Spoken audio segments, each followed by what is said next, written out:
Aan elke persoon wat dan vanoggend weer eens inskakel by hierdie reeks, by hierdie boodskap, by hierdie diens, waar hy ook al mag verkeer in die wêreld.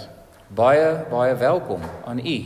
Ons bid dat dit vir u dan ook 'n geseënde en insiggewende geleentheid sal wees, soos wat ek hoop en glo dit vir ons hier in die banke sal wees. Kom ons sit so, en raak ons stil. Here, waar ons vanoggend voortgaan met ons reeks vanuit die boek Nehemia, waar ons verder gaan delf om meer oud-testamentiese rykdom te verkry vanuit hierdie boek. Bid ons dan ook u teenwoordigheid en u seën oor vanoggend se diens. Ons Here, ons bid dat u ons opnuut sal kom vervul vanuit ons diepste binneste wese en dat ons volle aandag vanoggend alleenlik op u gerig sal wees. Dankie Here dat ons sopas ons skuld kon bely en dat die sonde wat dalk begin vorm het, daai muur tussen ons en u, dat dit afgebreek is. En dat daar niks op hierdie stadium kan verhoed dat ons na u kan luister en u stem kan hoor nie. Dat daar niks is wat die koneksie tussen ons en die Gees kan kom verhinder nie. Ons dink aan hulle wat vandag nie hier kan wees nie, wat die rede mag wees. Ons bid dit ook daar waar hulle tans verkeer. By die werk, dalk in die siekebed, op die pad, dat u ook in besonder die hand van teenwoordigheid oor hulle sal hou. Ons vra dit alles in u groot naam alleen. Amen. Vanoggend se tema van visie na mobilisasie en as teksgedeelte lees ons voort in Nehemia hoofstuk 2 vanaf vers 16. Jy sal nou onthou, laasweek het ons stil gestaan by Nehemia wat aangekom het in Jerusalem en hy het vir 3 dae lank niks gedoen nie en toe het hy stilletjies die nag uitgegaan, hy het die stadsmuur gaan ondersoek. Aanvanklik het hy op sy rydier om die stad beweeg, hy het op 'n punt gekom wat die blokkade en die puin was van so 'n aard dat hy nie met sy rydier verder kon gaan nie. Hy moes afklim en fisies hande 4 voet sekere dele uitklim om sy inspeksie, sy assessering te voltooi en nadat daarmee klaar is hy weer terug huis toe.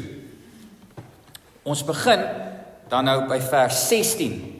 Waar ons lees, die amptdraers het nie geweet waarheen ek was en wat ek gedoen het nie. Tot dusver het ek niks laat blyk teenoor die Judeërs, die priesters, die vooraanstaande burgers, die amptdraers of die ander wat die werk moes doen nie. Maar toe sê ek vir hulle, julle sien self die benarde toestand waarin ons sit. Jerusalem lê in puin en sy poorte is verbrand. Kom ons herbou die muur van Jerusalem, dat die vernedering nie langer op ons rus nie. Ek het hulle toe vertel hoe my God sy goeie hand oor my gehou het en wat die koning vir my gesê het. Hulle het gesê, kom ons bou en hulle het die goeie werk aangepak. Net tot sover ons pragtige gedeelte dan vir vandag. Ter inleiding van vanoggend se boodskap, vriende, het ek 3 prentjies saamgebring wat ek op die skerm wil plaas. Skyfie nommer 5. In die eerste een sien ons water. En ek dink julle sal met my almal saamstem as ek inleidend vanoggend begin deur te sê dat 'n enkele druppel water kan nooit 'n rivier maak vloei nie. Nie waar nie. 'n enkele druppel water skep bloot net 'n rimpeling wat vinnig in die stilte verdwyn. Dis eers wanneer miljoene druppels water mekaar vind en saam smelt, dat hulle 'n magtige stroom word wat nie net deur rotse kan breek nie, maar wat ook weer opnuut lewe na die dorsland kan bring. 'n tweede voorbeeld, as ons kyk na die prentjie in die middel, nommer 2, kan ons sê dat die mees aangrypende simfonie stom bly as net een snaar geraak word. Dit is die ryk samespel van verskillende instrumente wat in harmonie saamvloei, wat die lig vul met 'n pragtige melodie wat die mens se hart verander. En derdens, as ons kyk na die prentjie aan die regterkant, kan ons mekaar sê dat een eensame baksteen nooit op sy eie 'n veilige vesting kan vorm teen die vyand of teen stormwind nie. 'n Veilige vesting verg dat daar 'n ryk tekstuur van baie stene moet wees wat stewig in mekaar inpas deur dieselfde sement wat hulle 'n eenheid laat vorm. Nou met dit in ag geneem, het hierdie 3 beelde, kyk ons dan na vanoggend se teksgedeelte. En soos gesê is ons op hierdie stadium besig met die Nehemia projek in ons gemeente, en ons is besig om deur die boek Nehemia te beweeg, en ons het gesien vir die weke tot dusver hoe hierdie proses in die geheim tot dusver plaasgevind het. Die boek begin deur vir ons te wys hoe die konstruksie in die hart begin. Hoe Nehemia vir maande lank geween en gevas en gebid het oor Jerusalem se mure wat in puin gelê het en die poorte wat verbrand was. In die volgende fase het ons gesien hoe hierdie gebede oorgegaan het in konstruksie, hoe het oorgegaan het in voorbereiding, hoe hy die koning gekonfronteer het en sy hart teenoor die koning oopgemaak het, hoe die koning hom goedgesind was en vir hom permissie gegee het om te gaan met al die briewe en al die materiaal en selfs offisiere wat hom vergesel om seker te maak hy's veilig. Laasweek het ons gesien hoe hy aangekom het in Jerusalem, hoe hy hierdie mure gaan assesseer het, om presies te bepaal hoe groot en hoe ernstig is die skade en hoeveel werk daarvoor voorlê om hierdie mure te herbou. Maar vriende, al hierdie het hy gedoen tot dusver, sonder dat enigiemand geweet het waarmee hy besig was. Alles wat hy gedoen het, was of in die donker en dit was by homself gewees. Maar vanoggend kom ons by die harde realiteit. Skyfie nommer 6. 'n Visie wat bloot net in een mens se hart bly, is niks meer as net 'n droom nie. Ek gaan dit weer sê. 'n Visie wat bloot net in een mens se hart bly, is niks meer as 'n droom nie. Een man alleen kan nie die mure van 'n stad herbou nie. Vir konstruksie om werklik te kan begin, moet die vonk van daardie visie versprei na die harte van ander. Met ander woorde, die gemeenskap moet inkoop, die gemeenskap moet deel word van hierdie visie. Nou vandag in ons reeks staan ons juis by hierdie groot oomblik van mobilisasie stil. En 'n baie groot en belangrike vraag wat ons vanoggend moet probeer beantwoord is: hoe kry 'n mens mense wat vir dekades lank al tussen die pyn leef, mense wat vir dekades lank al moedeloos en gewoond is aan die skande, aan die skade, aan die pyn rondom hulle, hoe kry jy hulle op 'n punt dat hulle weer wil opstaan? Hoe kry jy so 'n volk op 'n punt dat hulle bereid is om hulle moue op te rol en te wil begin bou? Nou ek dink dit is wat hierdie 3 verse waarop ons vanoggend gaan fokus dan so 'n ryklike geseënde gedeelte maak, want Nehemia gaan vir ons dit presies wys. Die goddelike pad van visie na aksie. Kom ons kyk saam na hierdie vers. Ons begin met verse 17a. Ons lees uit al die leiers van die volk bymekaar geroep en dan sê hy vir hulle die volgende: Julle sien die ellende waarin ons is dat Jerusalem woes lê en sy poorte met vuur verbrand is. Ons steek vir 'n oomblik net daar vas. Dis die eerste belangrike punt waarby ons moet stil staan.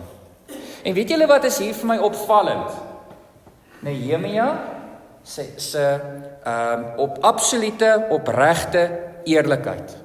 Ons het laasweek ook aan hierdie punt geraak. Maar hy probeer nie die situasie waarin die volk hulle self saam met hom bevind, hy probeer dit nie mooi praat nie.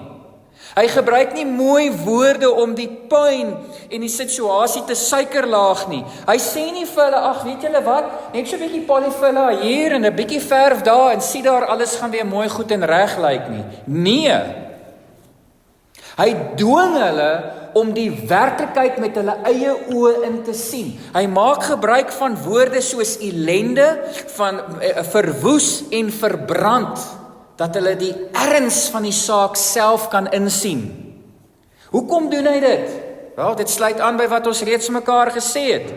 Die mense wat daar in Jerusalem bly, is al vir so lank daar inwonend, hulle het begin gewoond raak aan hulle omstandighede. Hulle het begin gewoond raak aan die pyn. Hulle het nie meer ingesien dat dit eintlik 'n krisis is, die situasie waarin hulle self bevind nie. Hulle het daagliks verby die stikkende mure en die afgebrande poorte geloop en hulle het meer en meer vir hulle self begin sê, dis maar die norm. Dis maar hoe dit is. Dis die beste wie ons kan wees, dis die beste wat ons kan hê. Hulle het verval in hierdie omstandighede en het by die dag net meer en meer begin aanvaar.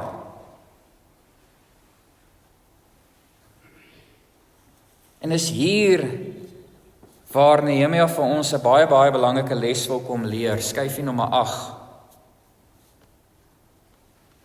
Mobilisasie in God se koninkryk begin by eerlikheid. Ons kan niks herstel. Ons kan niks herbou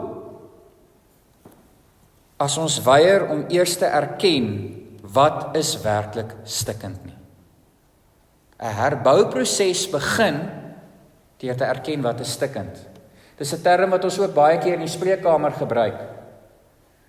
Voordat jy jou lewe kan laat verbeter, moet jy eers erken wat is fout. Waarmee sukkel jy? Wat is jou beproewings? Wat is jou uitdagings? En dit is 'n aspek wat ons kan deurtrek en moet deurtrek hermeneuties na vandag toe. Ek en jy moet onsself op 'n gereelde basis afvra, hoe lyk ek as individu? Is ek gesond? Wat is daar in my lewe wat op hierdie stadium soos puin lyk, wat lyk soos afgebreekte mure en verbrande poorte? Ons moet ons verhoudings evalueer, ons moet kyk na ons huwelik, ons moet kyk na ons verhoudings met ons kinders en met ons ouers en met ons vriende en met ons familie. Hoeveel van ons wat hier sit, sukkel dalk met dit vandag? Met 'n verhouding waar daar mure in puin lê en waar daar poorte verbrand is. Ons moet na ons godsdiens kyk. Ons moet vir onsself vra, is my geloof op hierdie stadium nog aan die brand, of het dit dalk lauwarm geword, soos wat die Here die gemeente van Laodicea aanspreek en sê, dit is vir my onaanvaarbaar. Ons moet hierdie einste aspek van toepassing maak in ons eie lewens wees, en ons moet eerlik wees daaroor. Ons moet dit nie probeer 'n suikerlaagie gee nie. Want sonder eerlikheid kan daar nie opreg herstel of herbou word nie. Ons moet dit doen in ons gemeente, ons moet vir mekaar afvra, is ons gemeente, ons bedieninge, ons visie, wie ons is, wie die Here ons geroep het om te wees hier in Noordgemeente, is ons nog op daai pad? Pas ons bedieninge en ons strukture en die maniere ons aanbid en ons erediens en alles wat ons hier doen, is dit nog op die pad wat dit moet wees? Is hier dalk hope van pyn? Is hier afgebrande poorte en mure wat in mekaar gestort het wat ons moet herbou? Want ons kan nie ons gemeente beter maak en verwag, hierdie banke moet chock-en-blok vol wees elke Sondag, as ons nie begin en eerlik vir mekaar sê, wat is fout nie? Wat moet verbeter en verander nie? Dit begin met eerlikheid.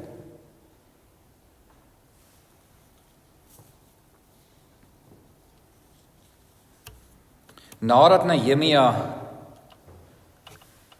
die krisis uitgewys het, kom hy dan ook vervolgens met 'n oplossing. Verse 17b. Daar staan, hy sê vir hulle, kom ons herbou die muur van Jerusalem, dat die vernedering nie langer op ons rus nie. Nou wat in hierdie gedeelte vir my uitstaan, is Nehemia se taalgebruik. En julle moet nou saam met my onthou dat hy is hierdie verskriklike groot adelike figuur wat hierdie hoë posisie in die hoofstad Susan in diens van die koning beklee.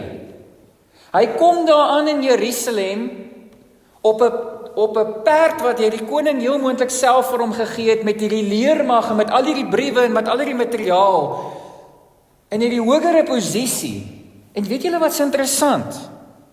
Hy staan nie daar voor die mense en praat met hulle asof hy hulle baas is nie. Soos wat 'n baas teenoor sy werkers sal praat en met hulle sal raas en opdrag gee en sê, julle moet nou gaan bou nie. Opdragte op 'n ver afstand nie. Ons lees nie. Hy sê, kom ons begin bou. Met ander woorde, Nehemia maak homself deel van die krisis waarin die volk hulle self bevand, en hy maak hom ook self deel van die oplossing. En is vir my wonderlik hoe hy met hulle te werk gaan, want hy betrek hulle en hy bemagtig hulle. Hy sê vir hulle, weet julle wat, hierdie situasie wat julle nou om julle sien, dit hoef nie julle toekoms te wees nie. Ja, dis julle hede, maar dit hoef nie julle toekoms te wees nie. Deur die regte ingesteldheid, deur die regte besluit, kan julle hede julle verlede word en ons kan julle toekoms vernuwe, ons kan julle toekoms verander, ons kan julle toekoms verbeter. En dan gee hulle hiermee saam ook die geleentheid om in te koop. Hy sê vir hulle, vat met my hande, kom ons bou, en deur hulle te betrek, gee aan hierdie mense wat nie meer hoop het nie, wat mismoedig is, gee hy weer hulle waardigheid terug. Hy gee vir hulle weer aan hulle selfbeeld terug, dat hulle beter oor hulle self kan begin voel, en beter oor hulle omgewing, oor hulle stad, hulle woonplek kan begin voel.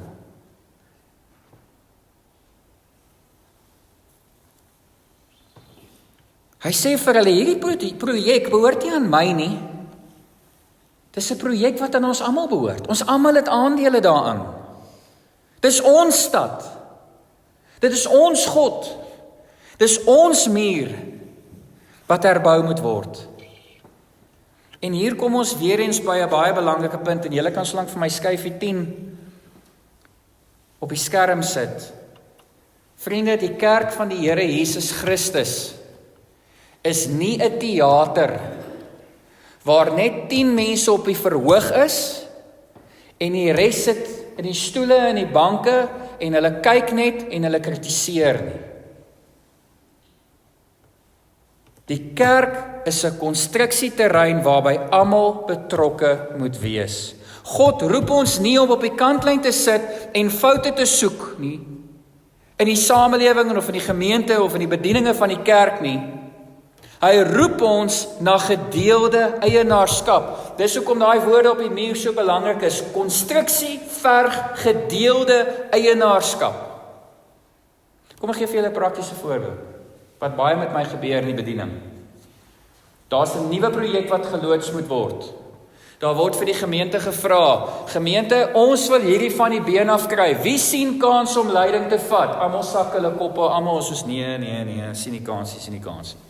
Ek as dominee sê, is goed, is reg, ek sal leiding vat. Ek begin beplan, ek begin my huiswerk doen, ek begin die bal in die rol sit. Na tyd kry ek die gemeente bymekaar of persone bymekaar en ek sê, kyk, hier's my plan. En dan uit die bloute uit kom die mense van die kant af. Nee, dominee, maar dit moet eintlik so wees. Dominee, nee, so. Nee. Hulle was nie daar in die begin om te help leiding vat nie. Maar nou wat iets op die tafel is, nou wil almal kom sê, maar dit moet so wees, en dit moet so wees, en dit moet so wees. Waar was jy dag 1? Waar was jy toe ons die beginsels moes saamvat op papier? Ons is lief daarvoor om op die kantlyn te sit as toeskouers. Maar die Here roep ons vandag en sê, hou op om net te sit en kyk in die kerk. Raak betrokke, raak deel. Jy is nie net in die gemeente geplaas om net te sit en kyk nie. Jy is in die gemeente geplaas om ook deel te word, konstruktief en te help bou.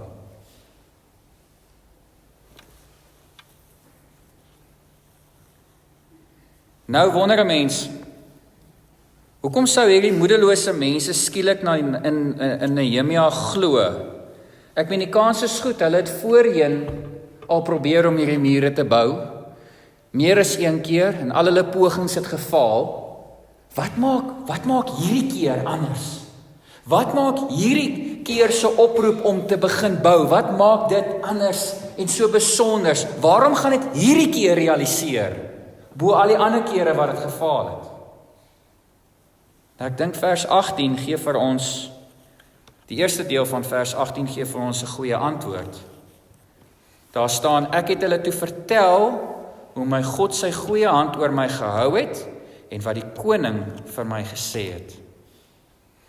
En weet jy wat, vriende, hier lê die kern, die vonk van mobilisasie. Nehemia het hier glad nie op sy eie charme en sy eie intellek staat gemaak toe hy hierdie voorlegging gedoen het en hierdie volksvergadering gereël het nie. Glad nie. Sy eerste stap was om te getuig.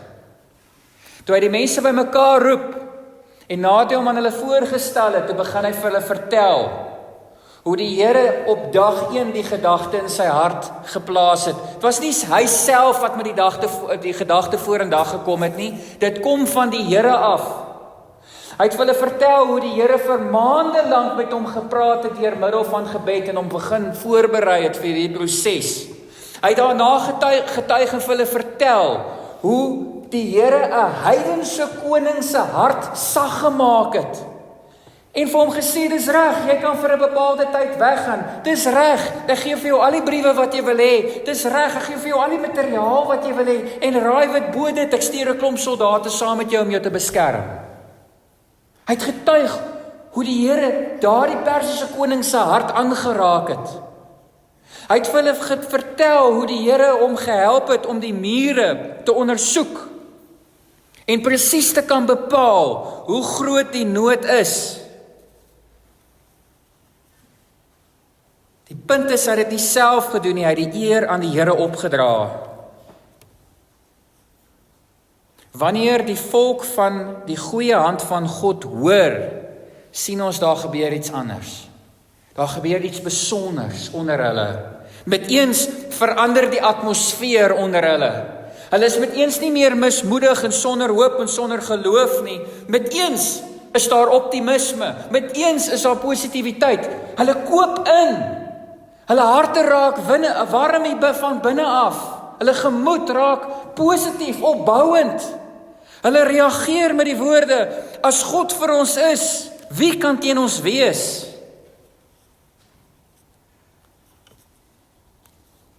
En daarom is dit belangrik dat ons vandag vir mekaar sê, die wêreld en die kerk word nie bloot net verander deur mense se mooi praatjies nie. Die Here verander die omstandighede.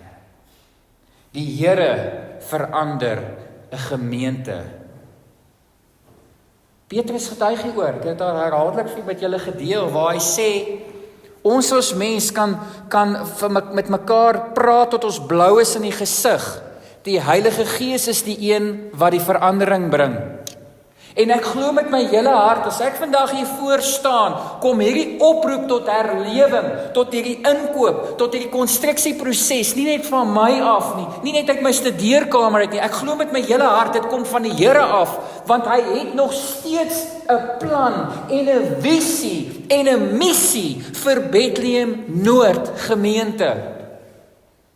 'n Konstruksieproses wat moet geskied, bedieninge wat uitgevoer moet word, mure wat gebou moet word, mense wat bedien moet word, op watter terrein ook al, mense wat versorg moet word, binne en buite ons gemeentemure.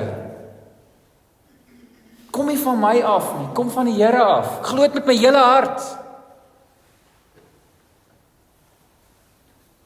Iemand het eens op 'n tyd die volgende woorde gesê, Skyfie 12.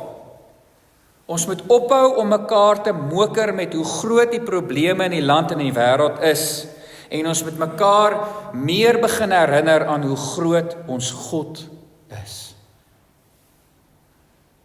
As ons dit begin doen, dan gaan ons hier binne ook meer optimisties begin raak. Ek wil vir die Here werk.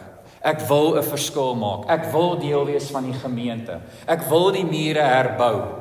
Maar ons word so gekonfronteer en ons bombardeer mekaar so baie met die negatiewe daar buite dat dit ons hier aan die binnekant ook mismoedig maak en sê, ag nee, wat 'n verskil kan ek maak? Ek sit maar eerder agteroor. Ek glo en bid iemand anders sal oor ons pad kom en in die situasie kom swaai. As ons meer begin getuig teenoor mekaar hoe groot die Here is en wat sy werke in ons doen, dink net wat se vuur kan hy in ons harte opnuut laat brand. Ons moet meer begin getuig onder mekaar en teenoor mekaar. Dis hoe 'n kerk groei. Dis hoe 'n geloofsgemeenskap warmer en warmer begin brand vir die Here. Maar dit begin by 'n keuse. Hou op om jou te skaam vir die Here. Hou op om jou te skaam om in die openbaar voor ander mense die Here se naam te noem en oor hom te getuig en van hom te praat. Ons praat so maklik met mekaar op 'n daaglikse basis oor enigiets en alles in die wêreld, maar vir een of ander rede as ons oor ons godsdienst moet begin praat, dan wil baie van ons met eens terugtrek, skaam raak. Ons weet nie wat om te sê nie. Ons weet nie hoe om dit te sê nie. Getuig. Getuig net wie en wat die Here in jou lewe is en wat hy vir jou doen. Hoe klein dit ook mag voel vir jou.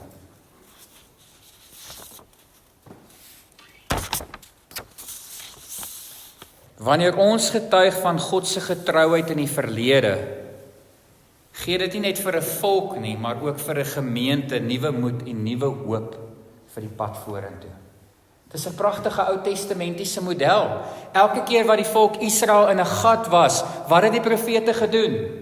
Hy het hulle teruggewys na die verlede. Onthou die hand van die Here in Egipte. Onthou het hy julle verlos. Onthou het hy julle gered by die Rooi See. Onthou het hy vir julle herhaaldelik kos en water gegee. Onthou het hy julle vyande verslaan. Onthou het Jerigo se mure mekaar gestort. Elke keer wanneer die volk deur 'n dip gegaan het, was daar vir hulle gesê, kyk terug en sien die Here se hand in jou verlede. Mag dit jou motiveer, mag dit jou hoop gee vir die toekoms, mag dit jou positief hou vir die uitdaging en die bouproses wat voor lê. Mag jou verlede en jou getuienis van jou verlede jou toekoms aanmoedig. En dan kom die magtige en pragtige klimaks in vers 18b, waar ons sien hoe die vonk het gevang, die vuur en die visie brand nou in die hele volk se harte. Hoor hoe antwoord hulle eenparig. Vers 18b, hulle het gesê, sommige vertalings sê, hulle het geantwoord, kom ons bou, en hulle die goeie werk aangepak. Vriende, hierdie vorm sekerlik een van die mooiste gebeure in die hele Ou Testament. 'n volk wat aanvanklik verlam was deur vrees en moedeloosheid, staan skielik op as een man. Maar let daarop, hulle het nie vir mekaar net gesê, dis 'n goeie idee nie. Hulle het nie vir mekaar gesê, okay, kom ons skep gou 'n kommissie en ons gaan nou van kommissievergadering tot kommissievergadering en van kerkraadsvergadering tot kerkraadsvergadering hieroor begin besin nie.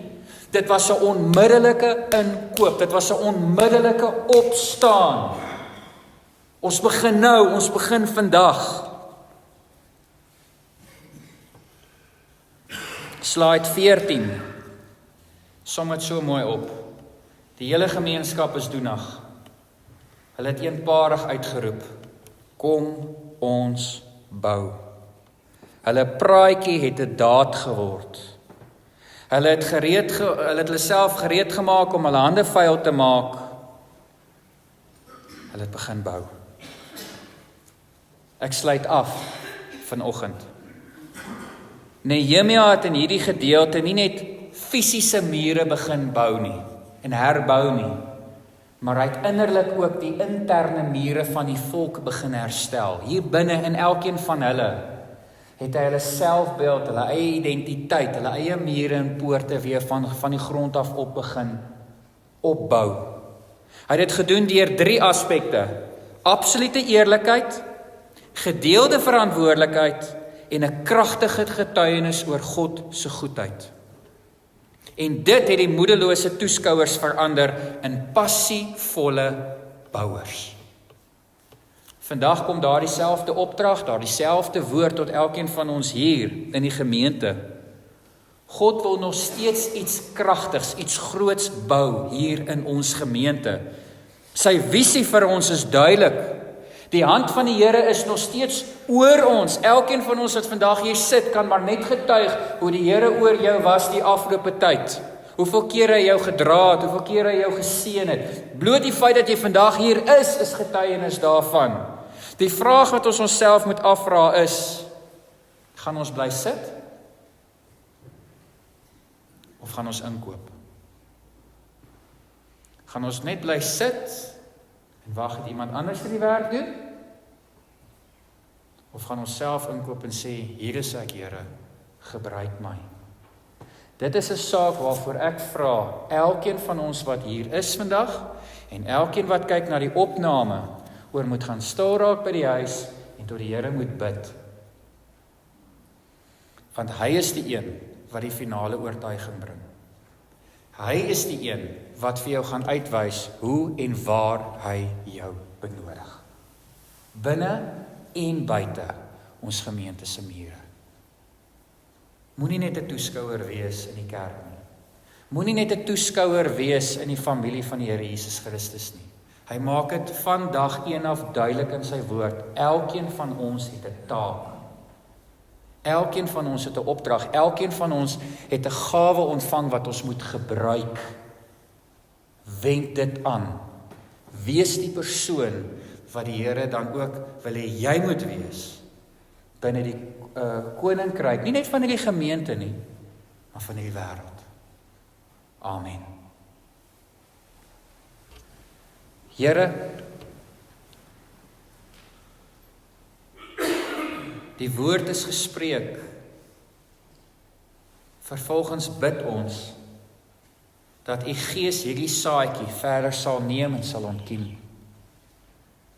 Here, ek bid dat u met ons gemeente, met ons lidmate sal kom praat en vir elkeen van ons sal kom uitwys, waar is ons plekkie?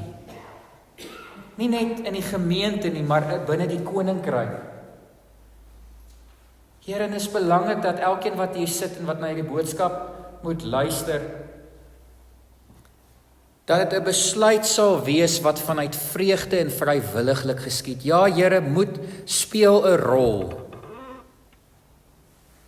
Maar dis my gebed dat almal wat inkoop dit doen omdat hulle wil, omdat hulle geroepe voel.